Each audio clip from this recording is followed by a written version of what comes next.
Trying to prove Sonny was framed. You know, normally I would love to be of assistance, but... No, it's okay. I just need to figure out how that gun got into Kate's office. Well, perhaps Kate could be helpful? No, she wasn't. Did Sam ever find out how Franco got that video of me? I was inquiring when we got interrupted. Well, it's probably for the best. Why? Well, if Samantha did learn something, she would want to share it with you first. Samantha found something lost on her trip. I'm sure she would have waited around to inform you. I don't think there's anything to find. Spinelli, Franco's dead. He left that DVD as one last mind game. Wow. You sound considerably more resigned and, might I say, rational about Franco, at least more so than he used to be. Maybe I am. But now Sam's the one who can't stop looking for answers. Well, Franco's reign of terror was directed at you both. Maybe she's seeking closure, and once she's able to achieve that, she'll be able to focus on the wee one. Yeah, I think things should settle down once Sonny's trial's over.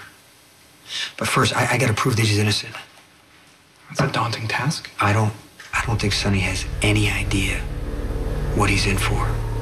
Well, he must be aware of the severity of the charges, which are tragically compounded by the fact that one of the victims of the accident was a child, which of course predisposes law enforcement to rush to judgment. It's not just the frame job, though. It's where the gun was found. I started to question Kate. Something's going on with her. Me through what happened the day the gun was found in her office, and she completely went off on me. She does seem somewhat uneasy in your presence. Perhaps she's intimidated, or she mistrusts your friendship with Carly because she views her as a rival for Sonny's affections. This went way beyond uneasy. Kate almost seemed paranoid. I know Kate knows nothing about guns. She has no reason to frame Sonny. I fear you may have misinterpreted.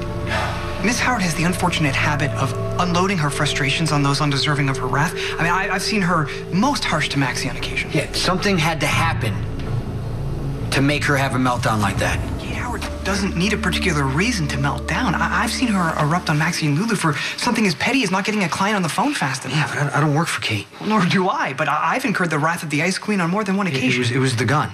The gun set her off. I asked Kate if she had been anywhere near the gun, and she started yelling at me that it wasn't her gun. Did you imply that it was? No, I didn't. It's like she made the whole thing up in her head.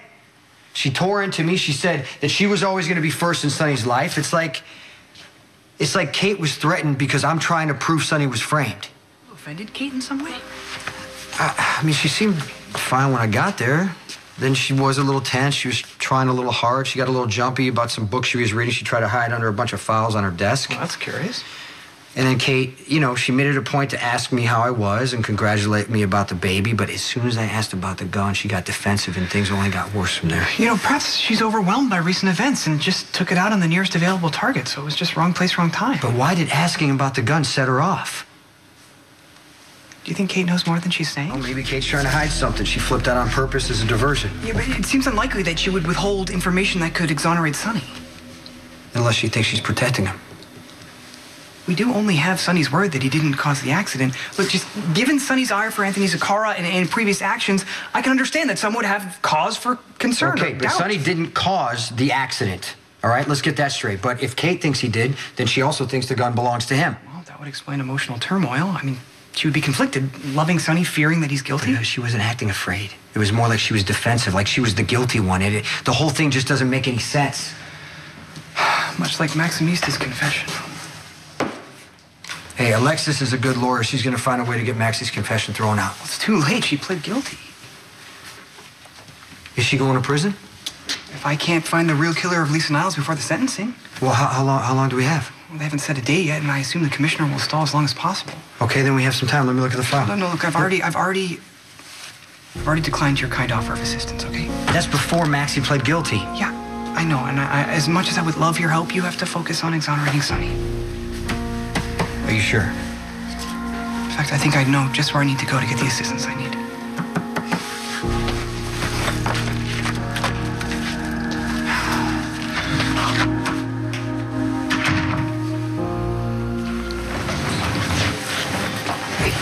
I'm busy, Spinelli.